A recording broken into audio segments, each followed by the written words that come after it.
Yeah, I think failure is the highway to success, and I know that sounds like a platitude, but society or people teach us, right? They say, oh, if you fail and feel uncomfortable, you've done something wrong. And what I try to do in all of my books and my presentations and my tweets is you cannot get to the mountaintop without taking a few missteps.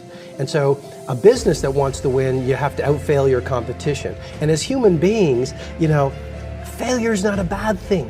Ask yourself, what's the opportunity from the failure, and get in the game, because when you get to the last hour of your last day, it will not be the failures you regret, it'll be all the risks you didn't. Every single one of us who both dreams and creates things faces voices of dissent, both from people that we know, from people that we don't know, and very often the most deadly comes from within. And if we don't take a thoughtful, conscious approach to taking on our unrealistic dreams, they just ain't gonna happen. But if you are up for the challenge, and I think you are, here are 5 steps that can help. Step number 1 is frame your dream. And here's what this means. We can't become what we can't envision. So when I say frame your dream, what I mean is I want you to take a picture of it in your mind's eye in vivid, specific detail. And then what I want you to do is translate that picture into words, meaning write down that big unrealistic dream. And I know that you may have heard about the power of writing things down before, but the truth is most people just don't do it, which is so crazy because the research is conclusive on this. There was a study done by Dr. Gail Matthews that shows that you are 42% more likely to achieve your goals if you write them down. So what I want you to do is whip out your journal or hop on that keyboard and get writing. Step number 2 is filter opinions and fend off negativity. You've got to take responsibility for the energy that you allow in your life. I want you to fend off negativity as much as humanly possible. We know so much more about the brain than we did just 20 years ago. Neuroscience has taught us incredible things, like that our brains are continuously shaped by our thoughts and our experiences. And you know this to be true. Negativity is one of the most toxic forces on the planet. It's toxic for your brain, for your nervous system, and for your ability to stay motivated. So do me this favor, okay? Do not solicit or listen to the opinions of people who are notorious for just being Debbie Downers. The one mistake that I've seen people make consistently is they almost habitually talk to the exact person who is the most likely to shoot them down and make them feel like crap. So don't do that. And here's another key. I want you to always consider the source. Meaning, don't put a lot of stock into other people's opinions unless they're actually out there consistently taking risks and being brave and actually making things happen. If you think about it, let's say, you wanted to climb Mount Everest. Would you ever take advice from someone who's never even attempted the summit? No, of course not. That would be crazy. So don't take advice from anyone unless you really think it through. And I want you to ask, has this person achieved an unrealistic or impossible dream? Are they taking meaningful risks on a consistent basis? Do you admire who they are, how they live, and what they contribute? If not, do not use them as a sounding board for your idea. I've long since learned 4 things. To me, this is the road to true freedom. I have nothing to prove. I have nothing to protect. I have nothing to hide, and I have nothing to defend. That your perception of me after I tell my truth is actually none of my business.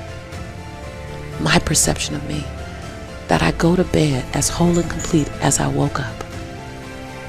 Before I check how many likes I have on Facebook, that I like me first. And every other like is bonus. That was a long road to get to. Long road. You think about the era that our parents lived, okay? Great Depression, right? Very, very hard to make money, very, very hard to find resources, very, very hard to do anything unless you're a professional. So our parents said to most of us, if you don't become a professional, you're going to struggle. You're going to struggle and suffer. And even the professionals said, okay, so become a professional and here's your ceiling of what you have. So we became conditioned to be worried of scarcity in a world that has no scarcity. We became conditioned to having certain beliefs about what's possible or not possible. So even now, as we we're sitting here and we've got this, amazing election time. One of the things I've been thinking about is, there are some people that believe that if Donald Trump wins, they're going to make a fortune, and there's other people that think they're going to lose everything. And I have a friend of mine who has got about $70 million in the bank that believes that if Hillary gets into office, he's going to lose millions. Wow. It's going to be really tough. And what really is going on in people's heads? It's all of their references, their beliefs, and their perceptions that are locked away in the implicit part of their brain that is driving those thoughts and even the behaviors. They may not even be aware of it. They're not even aware of it, yeah. They can be, but they may not be. And so what we really have to go back to focus on is it really makes no difference who becomes president or who doesn't. If you have the belief that regardless of what happens in your external world, you can navigate towards the success that you want. That's a belief. And beliefs are the lens by which we actually see the world and by which we behave. And so if you want to change your results, don't focus on changing your behaviors, change your focus on the beliefs that drive your behaviors. You don't achieve worthwhile goals quickly or easily. They take time. They take struggle. They take relentless pursuit day in and day out. That's what it takes. But also, things don't usually fall apart quickly either. At least at first, it's a slow process. A little slip here, a little setback over there, a little wearing down of discipline and will over time. That's the thing. Success and failure are generally slow processes. Either slowly building things up or gradually tearing them down. And that's why I say you've got to pay attention. You have to watch. You have to watch every single second. Because those seconds, they turn into minutes. And minutes turn into hours, and hours turn into days, and days turn into years. And so, that second that just went by, that counted. And so did that second. And so did that one. And in those precious seconds, you were either building or you were decaying. You were either gaining ground or you were losing ground in that second and in every second. Every second counts.